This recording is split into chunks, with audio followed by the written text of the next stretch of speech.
All right, good evening, everybody. My name is Michael Ferguson. How are y'all doing tonight? Great. Have you ever looked up in the sky and seen a helicopter and wonder how it flies? I know I have. Ever since I was a kid and I saw the Apache speed test flown out in Mesa, I always wondered why something that looked like it had no business in the sky, how it could fly. Now, before I get into how a helicopter flies, let me explain a little bit about what a helicopter is and what it can do.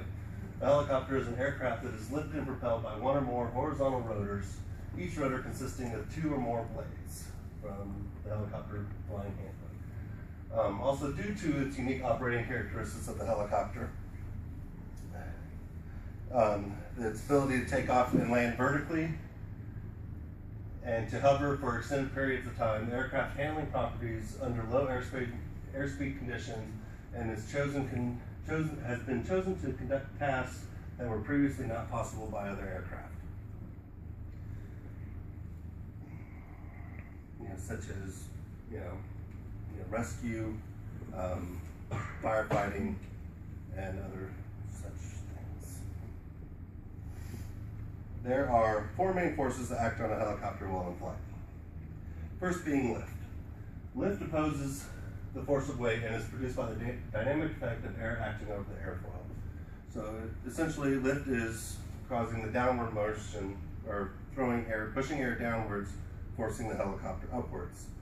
You also have the opposite of lift, which is weight. Weight is the combined load of the aircraft, crew, fuel, and the cargo or baggage. Weight pulls the aircraft downward because of the force of gravity. Then you also have thrust. Thrust is the forward force produced by the power plant and rotor, and opposes or overcomes the force of drag. As a general rule, it acts parallel to the force of drag, but it's not always the case. So as you go down, or as you push forward on the cyclic, blades tilt forward, and thus give you thrust going forwards. Drag is the 4th force, and it opposes thrust. Drag is the rearward retarding force caused by disruption of airflow by the wing, rotor, fuselage, and other protruding objects. Drag opposes thrust and acts rearward parallel to the relative wind.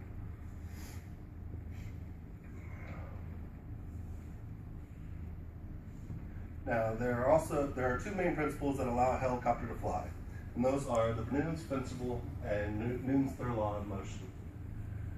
If you look over on the picture on the left, Bernoulli's principle is simply stated as velocity increases, the pressure decreases. So, as the airfoil interacts with the wind, it pushes wind above and below the airfoil, and since as it goes over the airfoil is a longer distance, the pressure decreases and the airflow increases, thus equaling out when it comes and joins back together. And also with this also helps give you lift, because when it creates a low pressure system above the airfoil, the higher pressure system wants to move upwards into the lower pressure system to equal it out. And it's also a small example of Newton's third law of motion. For every action, there is an equal and opposite reaction.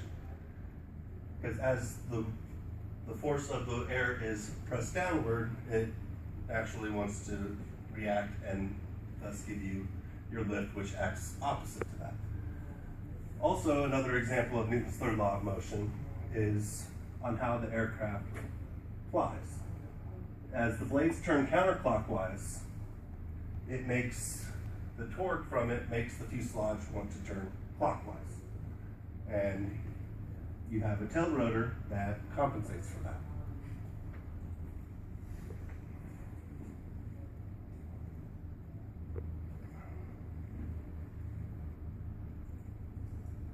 One of the other factors that helps the helicopter fly, or to hover, is in-ground effect.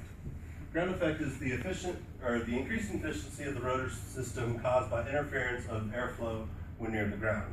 Now, when you are hovering not near the ground, you're in an out-of-ground effect.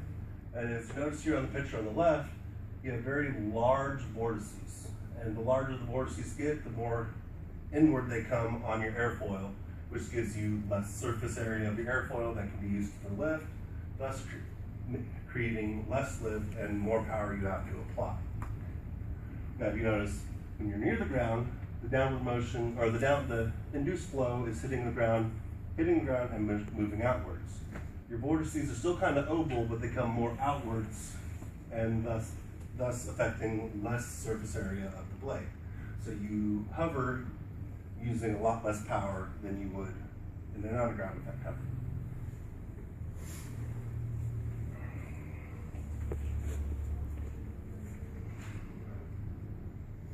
One of the last things I'm going to cover are the three main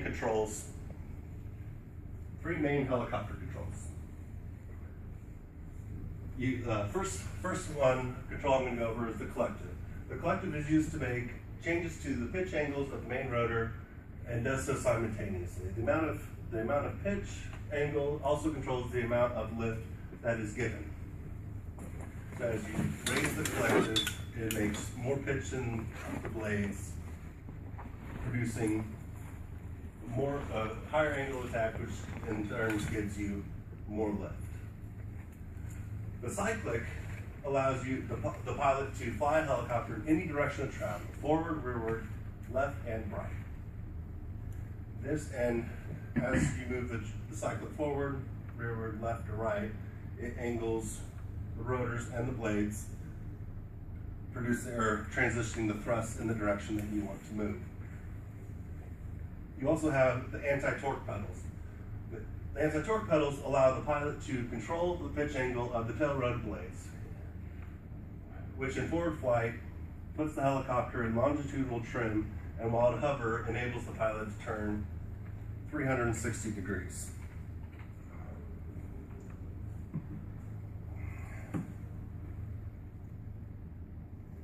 Question. Does anyone have any questions on something that I might not have answered, or you have any questions on? No? Okay. Well, thank you, ladies and gentlemen. I hope it was an honor to speak to you and share information about something I am passionate about. And I hope you all pursue and leaning more into this field. Thank you and have a nice night. Woo! Bravo.